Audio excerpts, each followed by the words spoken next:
선생님이 5학년 과정 설명 들어가겠습니다. 자, 우선 선생님이 1번부터 25번까지 단원들 어떻게 분포되어 있는지 이렇게 정리를 좀 해봤고요. 3, 4학년 같은 경우는 단원들마다 한 6문제, 7문제 정도 이렇게 고루고루 분포가 됐는데 지금 5학년 같은 경우는 그 분쇄 곱셈 2단원이 4문제밖에 나오지 않았고 그 합동과 대칭 있죠. 합동과 대칭이 8문제나 출제가 되었어요. 그리고 수의 범위 어림하기 같은 1단원 같은 경우는 7문제, 소수의 곱셈 같은 경우는 6문제 나와서 이제 나머지 단원들은 비슷비슷하게 출제가 되었는데 지금 보시면 도형 파트, 도형 단원들 문제가 굉장히 많이 나온 거 확인할 수 있습니다. 그래서 도형을 좀 어려워하는 친구들 같은 경우는 좀 많이 불리했을 것 같은 시험이에요. 그래서 문제를 한번 보실게요. 문제를 보시면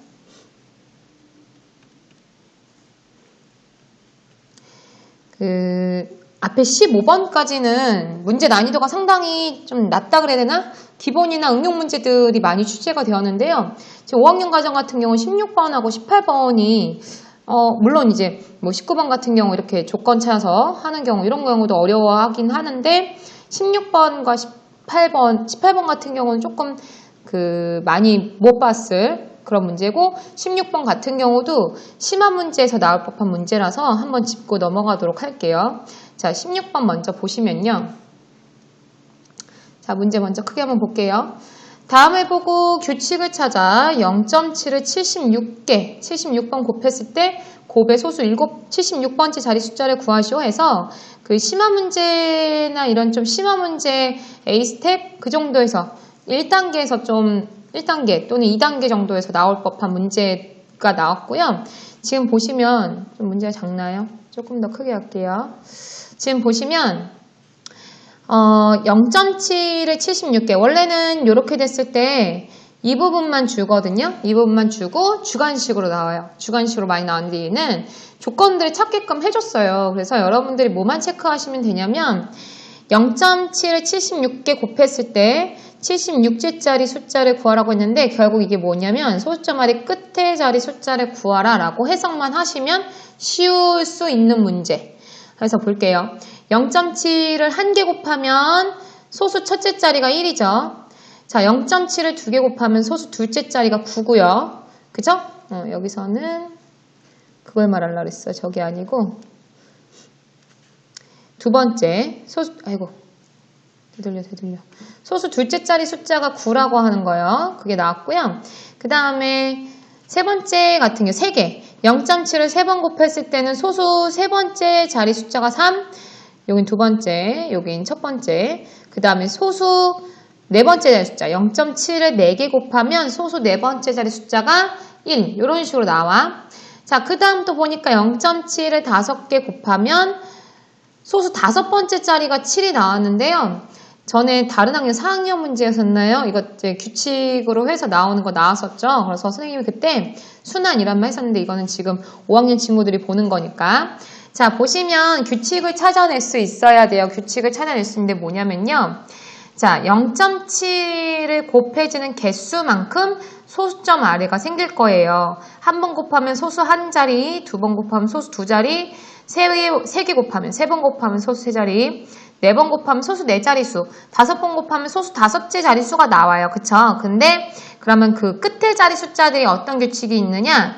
자, 7 다음에 뭐가 나오죠? 9가 나왔죠. 끝에 자리 숫자가. 그 다음, 선생님 또 삐뚤어지네요. 그 다음 숫자가 3이고요. 그 다음 숫자가 1이고요. 그 다음 숫자가 7이에요. 그러면 선생님 요 끝에 자리 숫자들만 도대체 어떻게 구하나요? 어떻게 구하냐면요.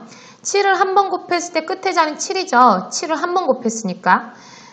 근데 이제 두 번째 자리 숫자부터 보시면 끝에 자리가 7 곱하기 7 했을 때 끝에 자리 뭐 나오나요? 지금 첫째 자리, 첫 번째 있는 끝에 숫자가 7이었으니까 그러면 49가 나오겠죠. 그쵸?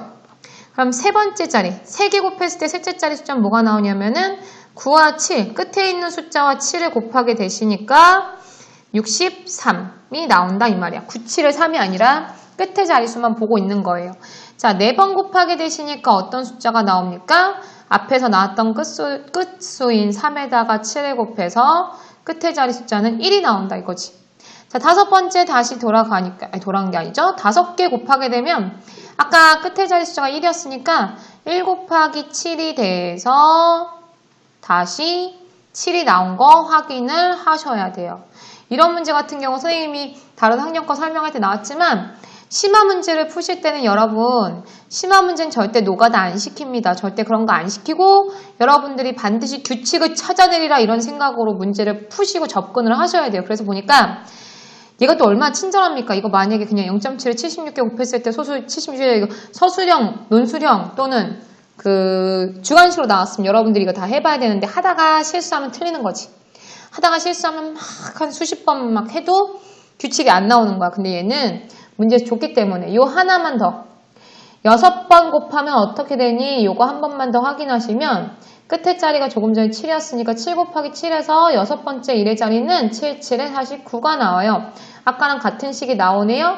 그러면 4개씩 반복되겠죠. 그래서 다시 한번 확인해 보시니까 7, 9, 3, 1, 7 9, 3, 1, 7, 9, 3, 1, 7 이렇게 나오겠죠. 그렇죠? 그래서 요거에 대해서 앞에 학년에서 나왔는데 보시면 자, 첫 번째가 7이요. 두 번째가 9요. 3개 곱했을 때가 3이요. 4개 곱했을 때가 1이요. 다시 5개 곱했을 때가 7이고 6개, 7개, 8개 이런 식으로 해서 4개씩 반복된단 말이야. 우리 5학년 친구들 심화를 좀 한 친구들은 이런 문제 자주 접했었죠. 그래서 4개씩 반복될 때 수학에선 반복이라는 말 대신에 순환이라는 말을 쓰는데요. 4개씩 순환하게 되면 여러분들 지금 76번째 아이는 또 끝에 아이가 올 거 아니야. 그치? 그래서 76 나누기 4개씩 반복되니까 4를 해보시는 거예요. 그럼 몫이 9로 나눠 떨어지네요. 맞죠? 네, 계산 잘했죠? 자, 19로 나눠 떨어져요. 그래서, 자, 첫 번째, 두 번째, 세 번째, 네 번째라는 말의 의미를요, 여러분. 요 네 번째 아이는 무조건 4의 배수 자리는 다 1이 나올 거고요. 4의 배수보다 한 개 더 있으면 다시 1로 가는 거야. 4의 배수보다 2개 남았어? 나머지가 2야? 두 번째. 4의 배수보다, 그러니까 몫이 4의 배수 나왔는데 나머지가 3 됐어? 몫이 4의 배수가 아니지. 4로 나왔는데 나머지가 3 됐어? 그럼 세 번째 아이가 나오고. 이 말 무슨 말인지 알겠나요, 여러분? 자, 그래서 76 나누기 4를 했더니 나눠 떨어졌어요. 나머지가 0입니다. 그 말은 요 4의 배수 자리에 오는 요 숫자가 끝에 자리에 올 거야 이 뜻이에요. 그래서 답은 1 이렇게 돼요. 자, 그 다음 문제 18번 문제 한번 볼게요. 조금 빠르게 진행을 하도록 할게요. 18번 문제. 선생님이 좀 비염이 있어가지고 자, 볼게요. 여기서부터 이제 대부분의 친구들이 문제를 포기했겠죠? 뭐 프랙털이 뭐야? 프랙털, 그치? 자, 프랙털이란 작은 구조가 전체 구조와 닮은 형태로 끝없이 되풀이되는 형태를 말합니다. 프리즘 이런 거 기억나세요, 여러분? 이렇게 막 눈에 대고 봤을 때 막 똑같은 모양들이 여러 개 있는 건데 빛에 반사돼서 예쁘게 보이는 그런 것들 있잖아요. 자, 그랬을 때 지금 보시면 프랙털이 그런 구조를 말한대요. 계속 끝없이 되풀이되는. 지금 요거 보니까 얘는 지금 뭐냐면 프랙털을 이용해 만든 시어핀스키 삼각형으로 여기까지 너무 어려워, 그치? 자, 시어핀스키 삼각형 같은 경우는 뭐 좀 사고력이나 창의 사고력 뭐 이런 문제집들 보시면 이제 나오는데요. 그래서 초등학생 여러분들 그런 문제집들도 반드시 좀 접하시도록 합시다. 6년 동안 알겠죠? 자, 6년 동안 뭐 한두 권 못하겠습니까? 좀 접해봅시다. 자, 시어핀스키 삼각형으로 정삼각형의 세 변에 각각 똑같이 둘로 나눈 점. 이걸 유식한 말로 중점이라고 합니다. 똑같이 둘로 나눈 점들을 연결해서 가운데 작은 삼각형을 만들어 뺍니다. 허연 부분을 뺐다는 거예요. 첫 번째 삼각형의 넓이가 128일 때 세 번째 모양에서 색칠한 부의 넓이는 몇입니까? 그랬어요. 자, 이 문제는 굉장히 여러분들 어렵게 느껴질 수 있는데 어떤 규칙만 찾아내면 별로 어렵지 않은 문제. 실질적으로 이 문제 푼 친구들 중에서 전 수학이 좀 싫고 자신감이 없다 하는 친구들은 많이 좀 틀렸을 거예요. 근데 그 무모한 친구들 가끔 있거든요. 뭐 풀어보면 되지 뭐 이런 식으로 문제 푸는 친구들은 접근해서 풀었을 수 있을 것 같아. 자, 지금 보시면 첫 번째 삼각형의 넓이를 줬어요. 그랬을 때 이 세 번째 모양에서 색칠한 부분이라고 했으니까 이 색칠한 부분들의 비율만 구하면 되는 거야. 프랙털이고 시어핀스키고 뭐고 간에 다 필요 없이 그냥 이 그림이 이렇게 나왔구나 이해하시고 나서 그 다음에 첫 번째 아이랑 비교해서 요 놈이 규칙적으로 지금 도형들이 나와서 허연 부분이 생기고 있으니 내가 이 세 번째 삼각 색칠된 부분이 첫 번째 몇 분의 몇인지만 기억하시면 되겠죠. 자, 그래서 쉽습니다. 뭐예요? 지금 두 번째에서 이렇게 나눠져서요. 삼각형 몇 개로 나눴어? 1, 2, 안 보여. 3, 4. 자, 4개로 나눠졌죠. 그쵸? 그러면 두 번째 같은 경우는 첫 번째 128에 4분의 3이 색칠되어 있네. 그치? 맞아요? 아니면 빼도 돼요. 빼시는 걸로 허연 걸로 생각하셔야 돼. 선생님은 허연 게 조금 더 나은 것 같기도 하고 허연 걸로 한번 해볼까? 자, 허연 걸로 보시면 자, 허연 게 지금 첫 번째 도형에서 4분의 1만큼 빼졌죠. 그쵸?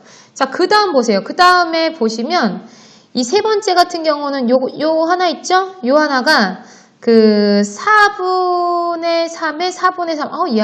얘가 더 쉽겠다. 얘가 더 쉽겠어. 선생님 착각했어. 자, 너만 좀 지워줘라.